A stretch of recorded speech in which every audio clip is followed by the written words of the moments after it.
Hello everyone, this is Mika. Welcome to 2022. If I ask you which smartphone has 4K notchless screen with 120Hz refresh rate, SD card slot, a headphone jack, 2 SIM cards, latest Snapdragon processor, wireless charging, reverse wireless charging, then I think you would not be able to guess that smartphone.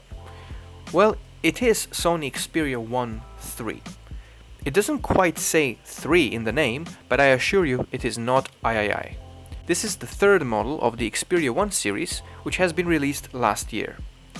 When hearing all these features I just mentioned, one might think that this has to be the best smartphone, or the most functional one at least, packed with everything one can ask for. There is some truth to it, as there's simply no other model that has all those features combined. But it is not perfect. Let's start from the design. The advantage of having a narrow phone is easy one-handed use.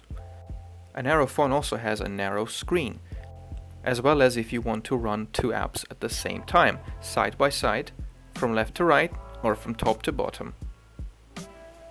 Although it is actually very easy to drop it if you don't use a case on your phone. Let's talk buttons. This phone has lots of them. On the right side you can find 4 buttons, with a volume rocker on the top, then the power button, which has embedded fingerprint scanner, then we have the Google Assistant button, and then the camera shutter button. There is nothing on the other side except the SIM card. From the bottom we have the USB-C, and from the top the headphone jack. I have to say I really did not like the buttons. They were not very high quality. Additionally, I don't like when the volume button is not separated from up and down. Also, I really see no need to have all the buttons in one side. When using your phone, your thumb should always conveniently fall into the power button, not the volume button, but it's very easy to confuse here because you even have another button underneath. A 4K screen on a phone is still a rare thing, and until you see it with your own eyes, it's hard to appreciate it. It is gorgeously detailed when watching HDR 4K videos, even on YouTube. Together with 120Hz refresh rate and no punch hole or a notch, there is no screen like this. That said, I noticed a blue color shift when looking at the angle, and surprisingly lower than expected brightness at highest level. I would also suggest changing the color profile from the standard to creator mode, as colors look strange by default. Having 4K screen all the time causes battery to drain way faster, especially when 120Hz is on. Sure, you can get some more hours if you turn it off, but I am already used to high refresh rate screens and I don't want to go back. This is also not an LTPO screen.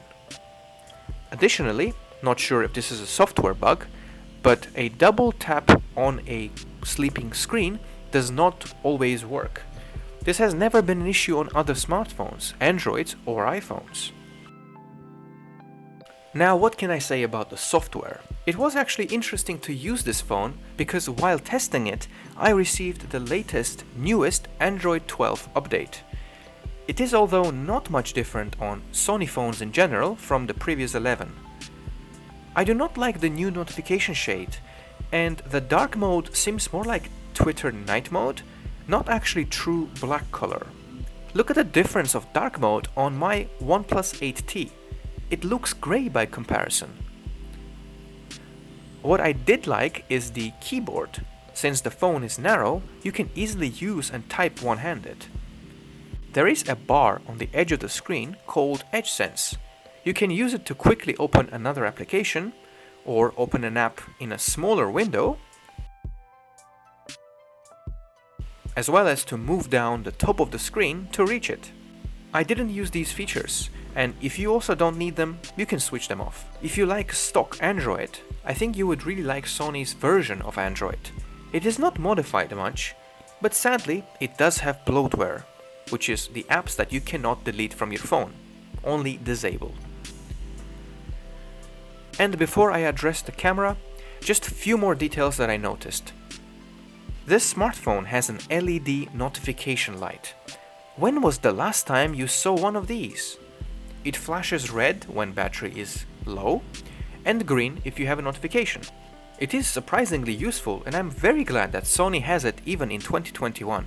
Wired charging is up to 30 watts with Sony's original adapter, included in the box by the way, and it takes about 30 minutes to reach 50%.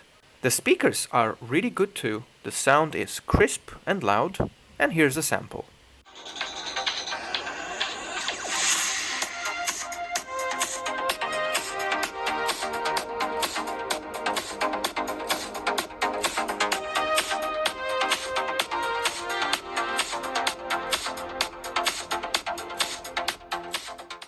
Apart from PlayStation, movies, and TVs, Sony is also very well known for its cameras.